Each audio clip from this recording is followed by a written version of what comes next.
Napag-isipan mo na ba, habang nakatingin sa mga puting-puting puno ngayong Nobyembre, kung ano talaga ang ibig sabihin nito?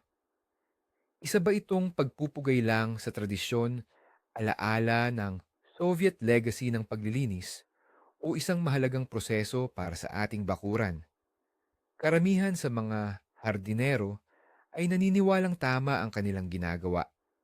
Pero sa totoo lang, 99% sa kanila ay gumagawa ng parehong nakamamatay na pagkakamali, na nagiging palamuti lang at walang kabuluhan ang lahat ng kanilang pagod.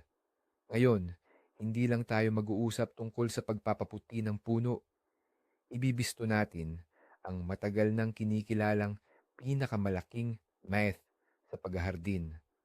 Pangako ko, bago matapos ang video na ito, titingnan ninyo ang puting brush at timba ng apog sa ibang pananaw.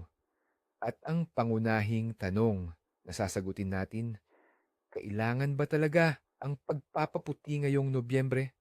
At kung oo, paano natin ito gagawing epektibo at hindi lang pangporma? Ating alamin, magpakatotoo tayo.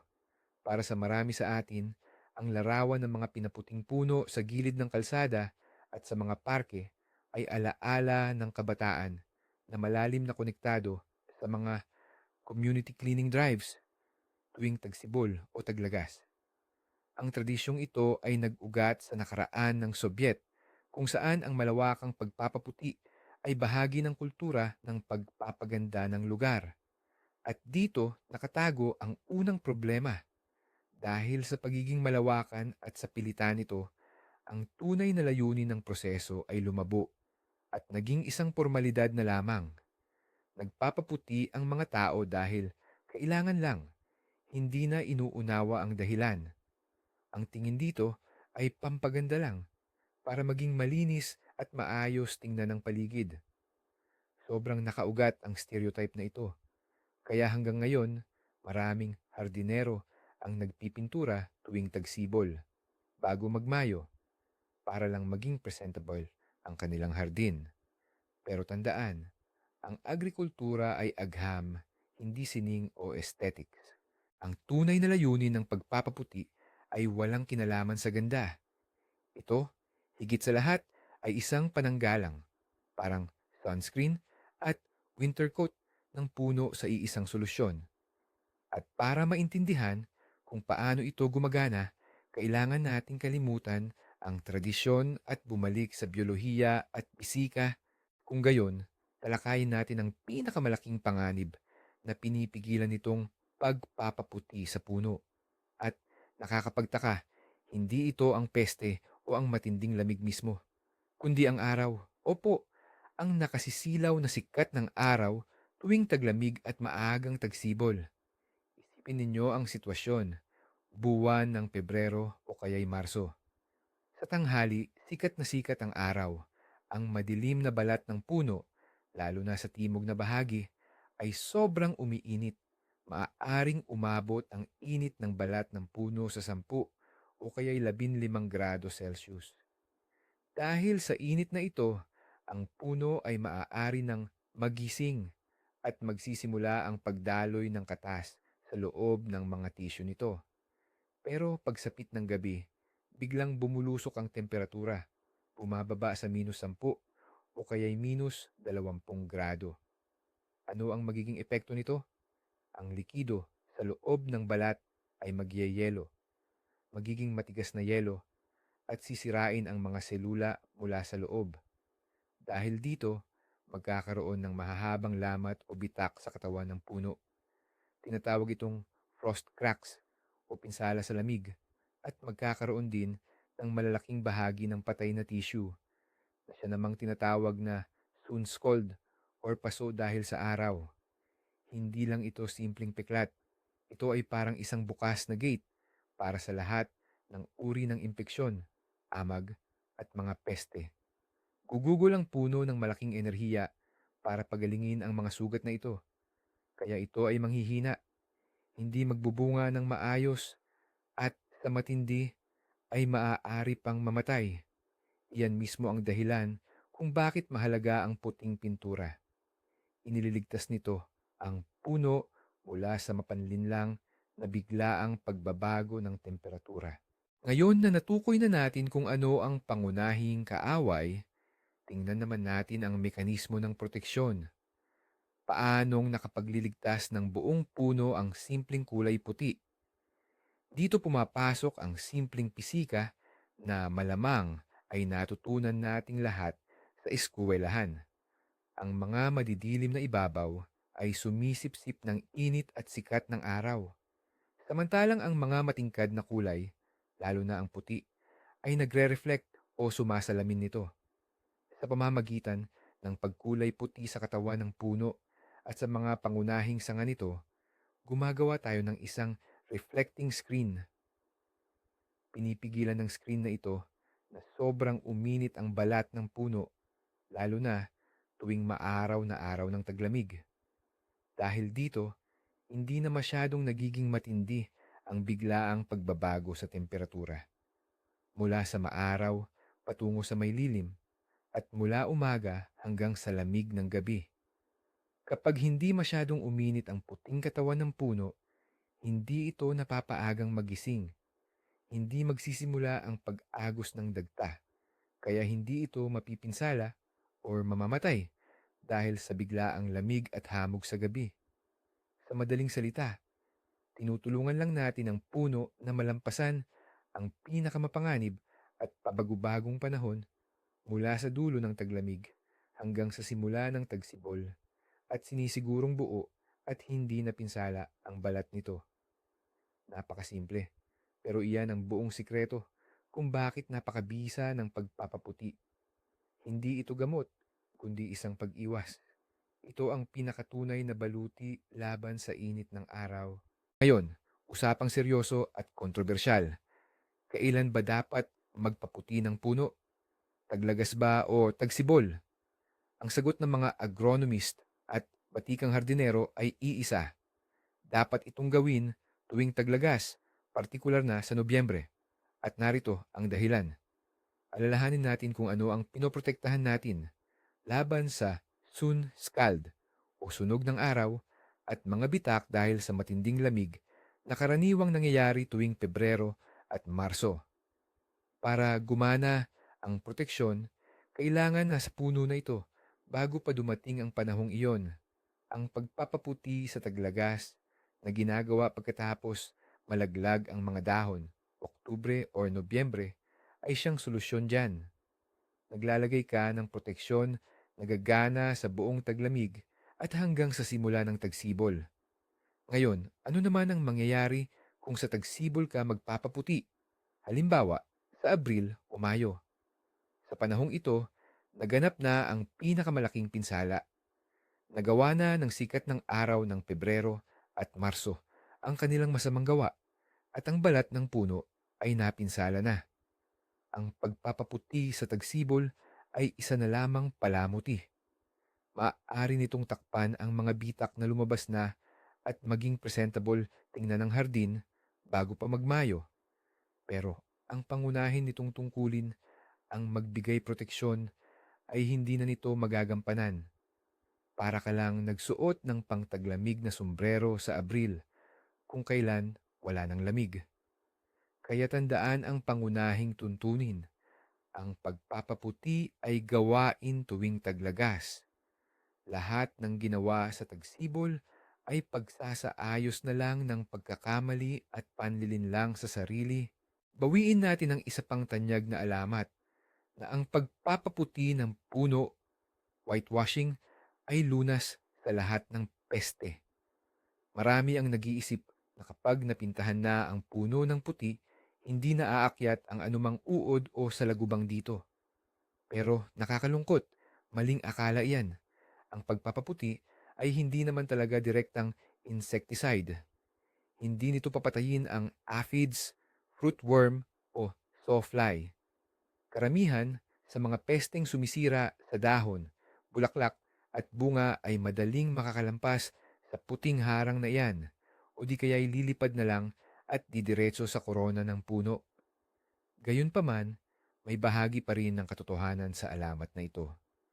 Nakakatulong nga ang pagpapaputi laban sa ilang partikular na insekto. Pangunahin para ito sa mga nangingibabaw o naghi-hibernate sa mga bitak at lamat ng balat ng puno. Sa proseso ng paghahanda ng puno para pintahan, na pag-uusapan natin mamaya, mechanical mong tinatanggal ang lumang balat ng puno. Kasama nito, nalilinis mo rin ang mga itlog, pupa at larvae ng maraming peste tulad ng apple codling moth o mga mites. Bukod pa rito, ang lime or pintura mismo, kapag pumasok sa maliliit na lamat, ay lumilikha ng hindi ka nais-nais na alkaline na kapaligiran. Literal nitong sinasara at binabakuran ang mga insekto na nandoon nangingibabaw, kaya nahihirapan silang lumabas pagsapit ng tagsibol. Kaya, hindi ito solusyon sa lahat. Sa halip, ang pagpapaputi ay isa lamang mahalagang bahagi ng isang komprehensibong sistema ng proteksyon laban sa peste. Kaugnay pa rin ng usapin ng proteksyon, pag-usapan naman natin ang tungkol sa mga sakit. Nakakapagbigay ba talaga ang whitewash ng puno ng proteksyon laban sa fungal at bacterial infections? Parang katulad lang to ng sitwasyon sa mga peste. Sa totoo lang, ang whitewash mismo ay hindi isang systemic fungicide. Hindi nito kayang gamutin ang puno na may scab, moniliosis, or black cancer. Pero may mahalaga itong papel sa pag-iwas or preventive role. Una, tulad ng nalaman na natin, pinipigilan ng whitewash ang paglitaw ng frost cracks at sunburn na siyang pangunahing daanan para makapasok ang mga sakit or pathogens. Walang sugat, walang impeksyon.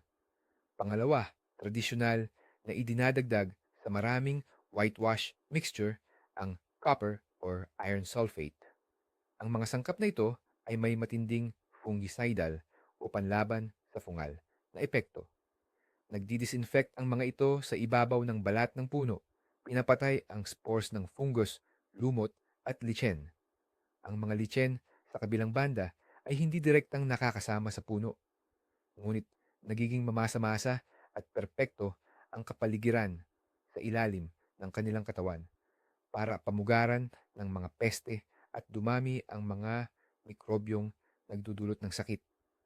Kaya naman, ang dekalidad na whitewash na may tamang mga additives ay nagsisilbing disinfectant at panglinis ng puno na nagpapababa sa pangkalahatang antas ng impeksyon sa hardin. May isa pang aspeto na madalas natin nakakaligtaan, ang proteksyon laban sa mga nanggigipong hayop o peste, lalo na ang mga daga. Sa panahon ng tagutom, kapag kakaunti ang mapagkukunan ng pagkain, madalas puntiryahin ng mga kuneho at mga bubuwit o daga ang mga bagong tanim at maging ang mga matatandang puno. Kinakain o nginangat-ngat nila ang balat o kora ng puno, lalo na sa bandang puno o ugat. Kung minsan, inaabot nila ang buong palibot ng puno na tiyak na magdudulot ng kamatayan dito. Makakatulong kaya rito ang pagpapaputi o whitewash? Bahagya lang. Sa totoo lang, ang apog o pintura mismo ay hindi sapat para itaboy ang isang hayop na gutom na gutom. Gayunpaman, sa ilang modernong pintura sa hardin, mayroon ng idinadagdag na espesyal na repellent, mga sangkap na may amoy o lasa na hindi gusto ng mga pesteng ito. Bukod pa rito, sa tradisyonal na paraan ng pagpapaputi, madalas ipinapayo na lagyan ng napakaliit na dosis ng carbolic acid or creolin na nakakatulong din para itaboy ang mga daga at kuneho. Pero tandaan natin, hindi ito 100% na garantiya. Kung napakarami ng peste sa paligid at matindi ang tagutom, maaari lang nilang balewalain ang masamang amoy. Kaya naman, ang pagpapaputi ay dapat ituring lang bilang dagdag na pananggalang. Ang pangunahin at mabisang proteksyon laban sa mga nanggigipong hayop ay ang paglalagay ng mga espesyal na net or harang sa paligid ng puno ng mga bagong tanim or pagbabalot ng mga ito gamit ang matitigas na materyales tulad ng roofing felt o iba pang bagay na hindi kayang ngat-ngatin ng mga hayop. Napagdesisyunan na natin na kailangan ang pagpapaputi ng puno tuwing taglagas. Pero kailan ba talaga ang pinakaeksaktong oras? Kasi ang buwan ng Nobyembre ay malawak ang sakop niyan. Ang mahalaga dito ay matiyempo natin ang tamang sandali. Ang una at pinakamahalagang kondisyon, dapat tuluyan nang natapos ang aktibong pagtubo ng puno at pumasok na ito sa dormant o estado ng pagpapahinga. Ang pinakamadaling tanda nito ay ang pagtatapos ng paglalagas ng dahon. Habang may dahon pa ang puno, may mga aktibo pang proseso ang nangyayari sa loob nito, kaya't hindi pa dapat ito gambalain. Ang pangalawang mahalagang kondisyon ay ang panahon. Kailangan nating gawin ang pagpapaputi sa araw na tuyo at wala pang nagyayelong hamog or frost. Ang perpektong temperatura ay nasa bandang 2 hanggang 3 degrees Celsius. Positive. Bakit ganoon kaimportante ito?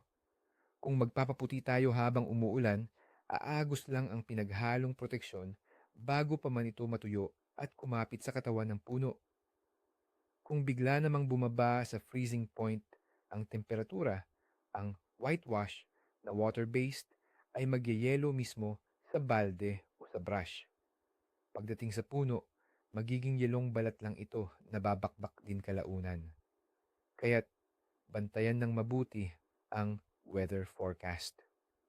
Pumili ng araw na maaraw at tuyo sa kalagitnaan o katapusan ng Nobyembre. Yung panahon na nalagas na lahat ang dahon pero hindi pa nagsisimula ang matitinding lamig o yelo. Sa ganoong oras lang ito aayos, makakapit ng mahigpit at mananatiling proteksyon sa puno sa buong taglamig. Bago ka magsimulang magpintura, kailangan mo munang gawin ang pinakamahalaga at kadalasang nakakaligtaang bahagi ng trabaho, ang paghahanda ng katawan ng puno. Sayang lang ang oras at effort kung papahiran mo ng panlinis ang isang madumi, may lumot at may luma at basag na balat na puno. Hindi ito didikit ng maayos at sa unang ulan pa lang, matatanggal ito kasama ng mga patay na balat ng puno. Kaya naman, kumuha muna tayo ng pang-scrape pero siguraduhin na hindi ito metal para hindi masira ang buhay na bahagi ng puno. O kaya, gumamit ng matigas na brush o magtrabaho na lang gamit ang matitibay na guwantes. Dahan-dahan at hindi kailangang masyadong malakas. Tanggalin natin sa katawan ng puno at sa mga pangunahing sanga nito ang lahat ng madaling magbalat, ang luma, basag na balat, lumot at lishen. Mas maganda itong gawin kapag basa ang panahon o umuulan dahil mas madaling kumalas ang mga dumi. Sa ilalim ng puno, siguraduhin na maglatag ng plastik o trapal. Ang layunin nito ay kolektahin ang lahat ng dumi, kasama na ang mga peste na nagtatago rito, para masunog at hindi maiwan sa hardin. Matapos linisin ang puno, maingat itong suriin. Kung may makita kang sugat o bitak, kailangan itong linisin hanggang sa makita ang malusog na bahagi ng kahoy. Pahiran ito ng solusyon ng copper sulfate at pagkatapos silyuhan ng garden wax or tree sealer. At pagkatapos lamang ng lahat ng prosesong ito, handa na ang puno para pinturahan. Kapag nalinis at naayos na ang katawan ng puno, maaari na tayong magsimula sa pagpapaputi nito. Pero mayroon pa ring mga sikreto o tamang paraan na dapat sundin. Una, hanggang saan ba talaga dapat putiin ang puno? Karaniwang pagkakamali ang pagpapaputi lamang sa ilalim na bahagi ng puno, mga 50 sentimetro lang mula sa lupa. Hindi iyan sapat. Kailangang putiin ang buong katawan ng puno mula sa mismong lupa hanggang sa unang malaking sanga. Dapat ding putiin ang pundasyon ng malalaking sanga, mga 1/3, 1/3 ng haba nito. Ito kasi ang mga bahagi ng puno na pinakamadaling tamaan at masunog ng init ng araw. Pangalawa, ano naman ang tamang lapot or timpla ng solusyon? Huwag itong masyadong malabnaw dahil tutulo lang ito at magiiwan ng manipis at transparent na bakas. Kailangan mo pang mag-apply ng 3 o 4 na patong kung ganoon.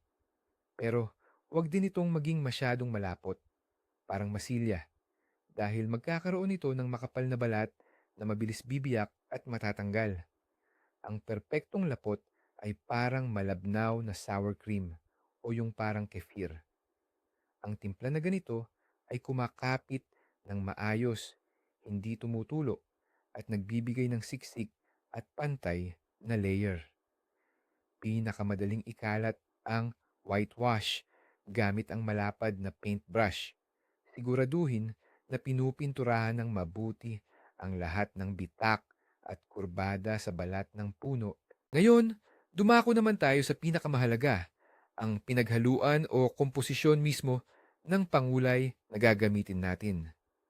May 3 pangunahing opsyon dito. Ang traditional na lime wash, apog, ang water-based paint, pinturang nakabase sa tubig, at ang special na acrylic garden paint. Pag-usapan natin ang kalamangan at kakulangan ng bawat isa.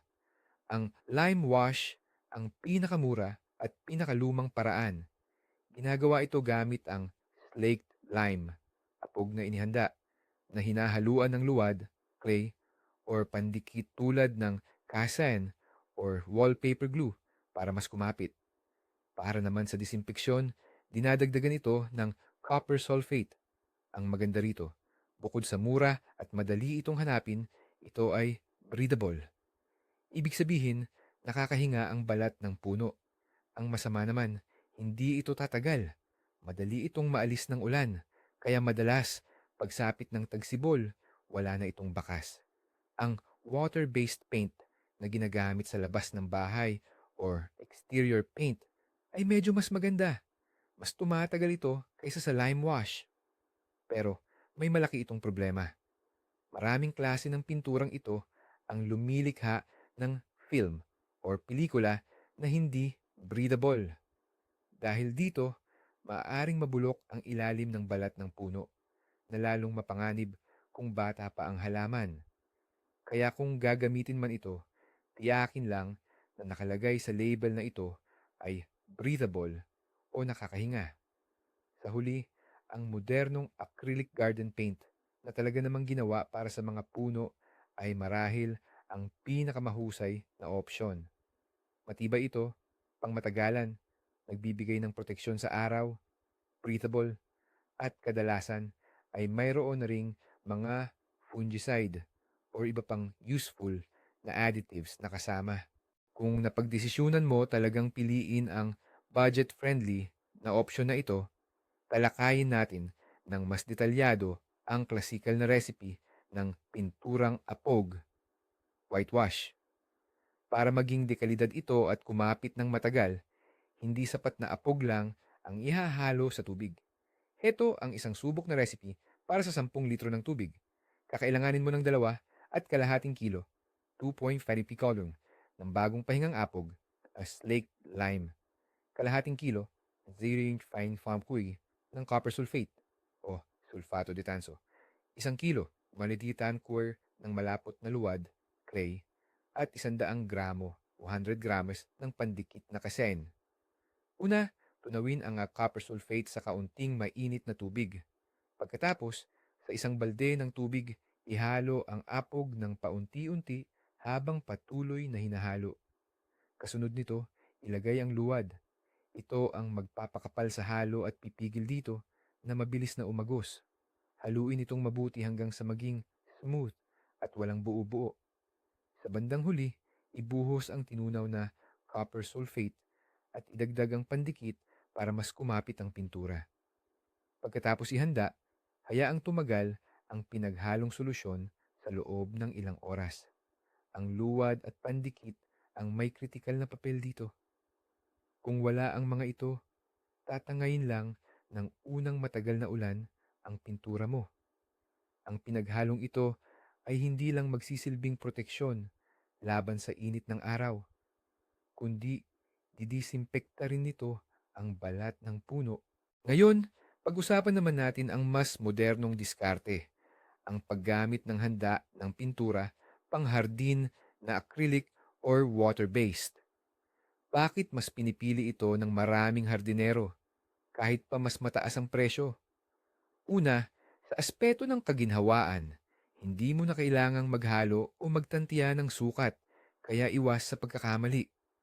Bubuksan mo lang ang lata at pwede ka nang magtrabaho. Ikalawa, tibay or longevity. Ang dekalidad na pintura ay tumatagal sa puno ng isa o minsan hanggang 2 taon. Ibig sabihin, sapat na ang isang beses na pagpipintura mo tuwing taglagas. Hindi ito natatanggal ng ulan at hindi nabibitak dahil sa matinding lamig. Ikatlo, ang komposisyon. Inilagay na ng mga manufacturer ang lahat ng kailangan sa pintura. May fungicides para protektahan ang puno sa sakit, may pamatay insekto, at minsan may panaboy pa sa mga daga o iba pang peste.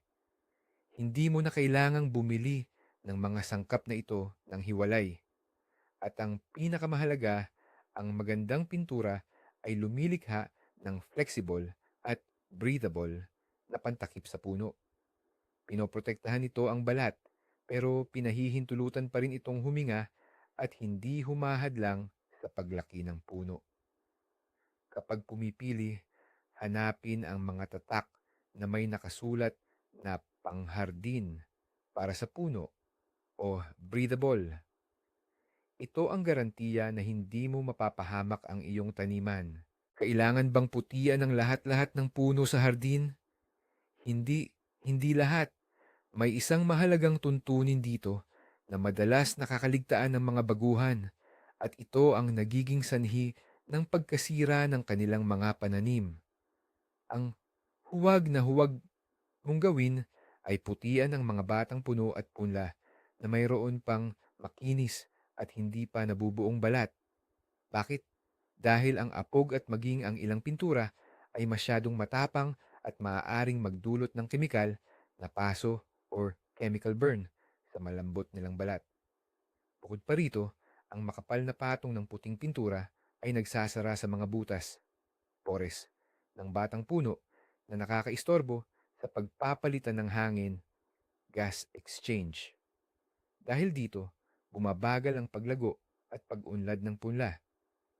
Mas mainam na protektahan ang mga batang puno mula sa araw at mga peste sa ibang pamamaraan, tulad ng pagbalot sa katawan nito gamit ang espesyal na garden tape, penda, spoon bond na puti o kahit na ilang patong lang ng lumang dyaryo. Maaari mo lamang simulan ang pagpapaputi sa mga puno kapag ang balat nito ay magaspang na, matigas, at nagsimula ng magkaroon ng mga bitak. Kadalasan, nangyayari ito sa pangatlo or pang-apat na taon ng buhay ng puno, depende sa uri nito. Ngunit ang mga mature na puno ng prutas tulad ng mansanas, peras, plum, at cherry ay talagang sa akin kailangang putian.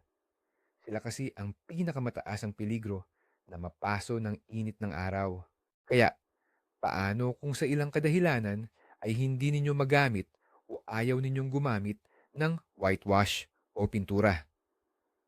Mayroon ba talagang ibang paraan para protektahan ang katawan ng puno? Ang sagot ay oo, mayroon. At ang mga ito ay talagang epektibo, lalo na para sa mga bata pang puno. Ang pinakapopular na paraan ay ang pagbabalot o pagtatali sa katawan ng puno.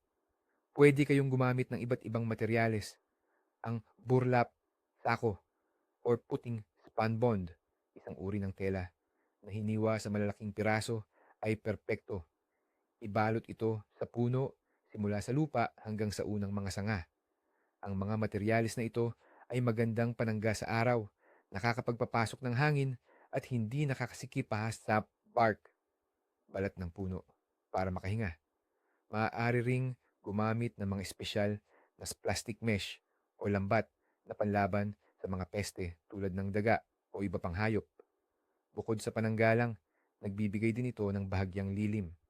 Ang ibang naghahalaman naman ay gumagamit ng mga sanga ng pine or fir, tinatawag na lapnik, na inilalagay ng nakaturo pababa ang mga karayom. Ito ay epektibong proteksyon laban sa sikat ng araw at mga kuneho. Ngunit mariing ipinagbabawal ang paggamit ng madilim na materyales para sa pagbabalot tulad ng rubbing felt or rubbery o itim na plastic. Kapag ginamit ang mga ito, mas lalong iinit ang puno kaysa kung wala itong proteksyon na nagiging dahilan ng pagkabulok o pagkasira ng bark, balat ng puno.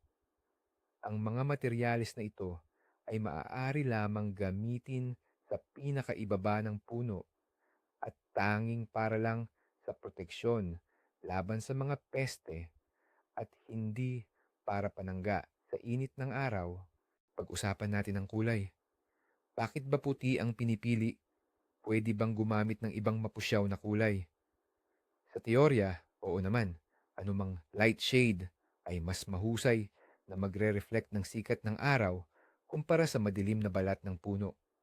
Pero, ang puti ang absolute champion pagdating sa kakayahang mag-reflect. Sinasalo nito ang pinakamaraming sikat ng araw at init. Kaya naman, ang pagpapaputi gamit ang purong puti ang pinaka-epektibo. Ang paggamit ng anumang pigment para bigyan ng ibang kulay ang pangpintura ay hindi praktikal at sa totoo lang nakakasama. Una sa lahat, babawasan nito ang protective properties ng pintura.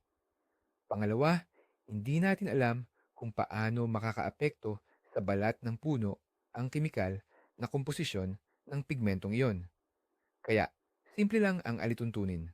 Ang pangpintura ay dapat maximum white. Kapag bumibili kayo ng ready-made na pintura o apog, tingnan ninyo ang tinatawag na opacity or hiding power at ang kaputian nito. Ang magandang timpla ay dapat magbigay ng siksik at purong puting patong kahit sa unang pagpapahid pa lang. Kung pagkatuyo ay mukhang gray o malabnaw ang pintura, ibig sabihin ay minimal lang ang proteksyon nito. Mapipilitan kayong maglagay ng mas maraming patong na magpapataas lang ng gastos sa materyales at ng inyong oras. Talakayin natin ang isa pang pagkakamali na may kaugnayan sa mga sangkap na ginagamit. May ilang hardinero sa kagustuhang patibayin pa ang panlalasa o whitewash ay naghahalo ng silicate or carpentry glue, pandikit sa kahoy. Iwasan natin ito. Ang mga ganitong klase ng pandikit ay lumilikha ng isang matigas at di tinatagusan ng hangin na balat sa ibabaw ng puno. Tandaan, ang puno tulad ng iba pang nabubuhay na organismo ay humihinga at kasama na rito ang paghinga sa pamamagitan ng balat or bark nito. Kapag naharangan ng daloy ng hangin, maaari itong maging sanhi ng pagkasira ng cambium. Ito ang manipis na layer ng buhay na cells sa ilalim ng balat na siyang responsable sa pagpapalaki at pagpapalapad ng puno. Mauuwi ito sa panghihina o mas malala sa tuluyang pagkamatay ng halaman. Para mas dumikit ang sa whitewash sa puno, mas mainam na gumamit ng mga espesyal at ligtas na sangkap. Kabilang dito ang casein glue na nabanggit na natin, wallpaper glue na nakabatay sa starch, CMC, at maging ang mga nakasanayan ng paraan tulad ng gatas, whey, o kaya naman ay sabon panlaba na tinunaw sa tubig. Ang mga ito ay nakakatulong para kumapit ng husto ang halo sa balat ng puno nang hindi sinisira ang natural na proseso ng paghinga or gas exchange nito. Kung gagamit naman kayo ng ready-made na pintura para sa hardin, hindi na kailangan pang magdagdag ng kahit ano. Sinigurado na nang gumawa ang tibay at kaligtasan nito para sa puno. Pero, kumusta naman ang mga coniferous na puno? Kailangan pa ba nating pinturahan ng puti ang mga spruce, pino, at tui? Ang sagot? Hindi. Iba talaga ang estruktura ng balat at pisyolohiya ng mga coniferous na puno. Ang kanilang balat ay mas makapal at mas maraming dagta, kaya mas natural silang handa sa matitinding pagbabago ng panahon at temperatura.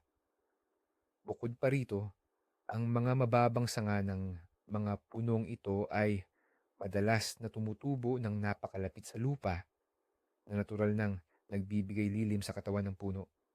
Ang pagpipinta ng puti ay maaaring makabara sa daluyan ng dagta at makasira sa likas na proteksyon ng halaman. Ang tanging pagkakataon lang na kailangang gawin ito ay kung ang puno ay nagkaroon ng mechanical damage o nasunog ng sobra sa araw.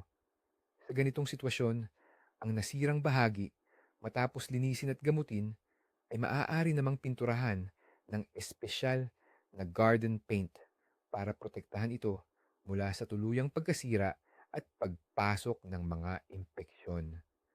Ngunit ang preventive na pagpapaputi sa malulusog na conifers ay hindi lang walang silbi, kundi makakasama pa. Kaya itabi na muna natin ang whitewash at gamitin na lang ito para sa ating mga prutas at ibang malalaking puno sa hardin. Marami sa mga hardinero ang nag-iisip, hindi ba mahuhugasan lang ng ulan at pagbabago ng temperatura ang pintura sa puno na inilagay ko noong taglagas? Makatarungan ang pag-aalalang iyan, lalo na kung ang ginamit mo ay simpleng pinaputing apog, lime lang na walang halo. Posible talagang kumupas o maalis ito.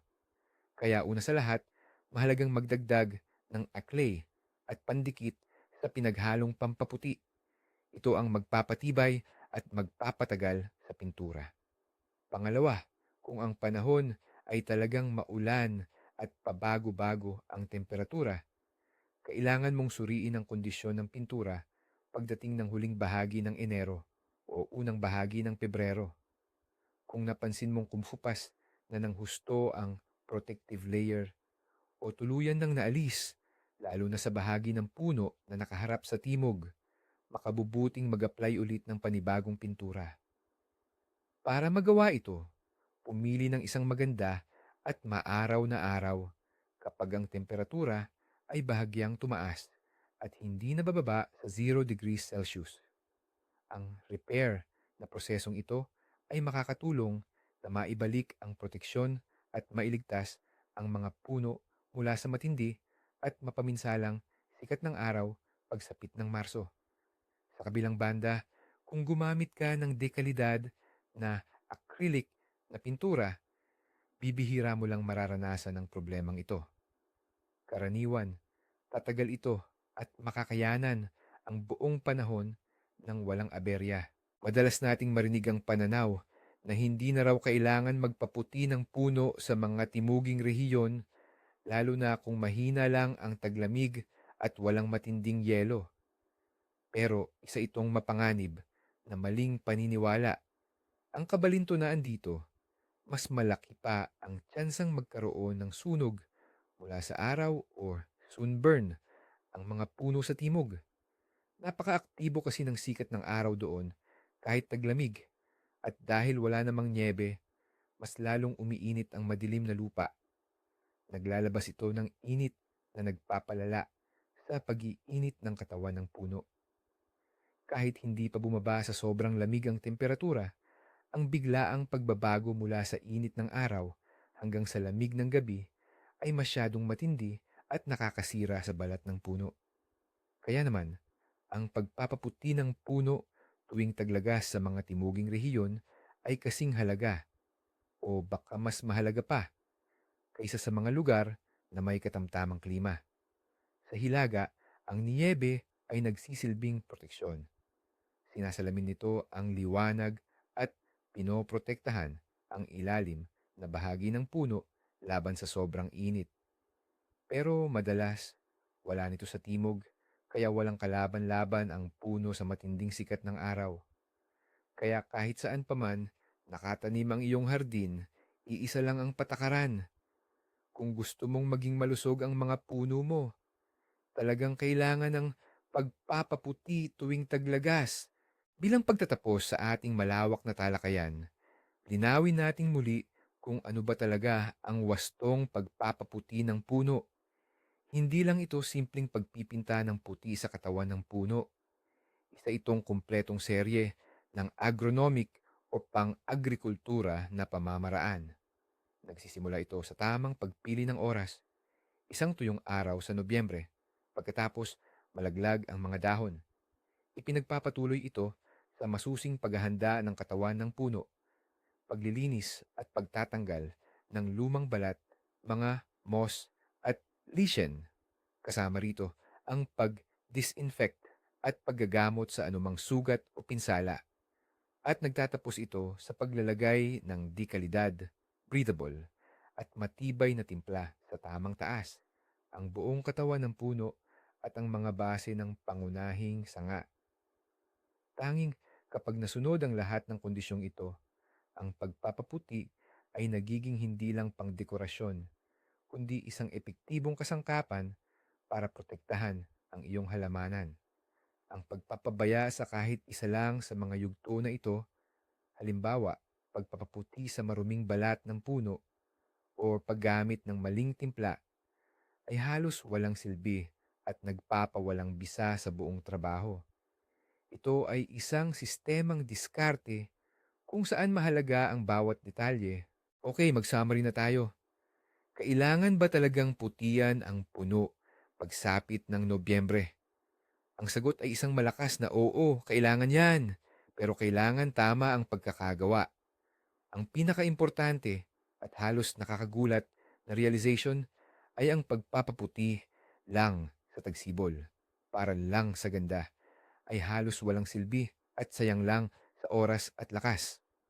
Ang sikreto at buong punto ng proseso ay nasa maaga at tamang pag-apply ng proteksyon tuwing taglagas. Ang proteksyon na ito ay hindi laban sa sobrang lamig o sa lahat ng peste sa mundo, kundi una at higit sa lahat, laban sa nakasisirang sikat ng araw sa taglamig at tagsibol na nagdudulot ng sunog at basag sa katawan ng puno. At ito pa ang isang malaking punto. Ang pinakakaraniwang pagkakamali ay hindi ang pagpili ng maling oras, kundi ang pagbaliwala sa paghahanda ng puno. Kahit nabilhin mo pa ang pinakamahal na panghaplas, kung ipapahid mo lang sa madumi at hindi inihanda ang katawan, matatanggal lang yan pagkatapos ng isang buwan. Ang paglilinis at pag-disinfect ng balat ng puno ay 50-50% na ng tagumpay. Hindi lang ito basta pagpapaputi tapos kalimutan na. Ito ay pag-aalaga. Ito ay pag-unawa sa mga prosesong nangyayari sa puno. Ito ang iyong investment para sa malusog na hardin at sa masaganang ani. Maraming salamat sa inyo sa pagtapos ng video na ito. Kung naging kapaki-pakinabang ito sa inyo, huwag kalimutang mag-like at mag-subscribe. Ngayon, may tanong ako sa inyo. Nagpapaputi ba kayo ng mga puno tuwing taglagas? Anong klase ng halo ang ginagamit ninyo? At anong mga hirap ang na-encounter ninyo? Ibahagi ang inyong karanasan sa comment section. Pag-usapan natin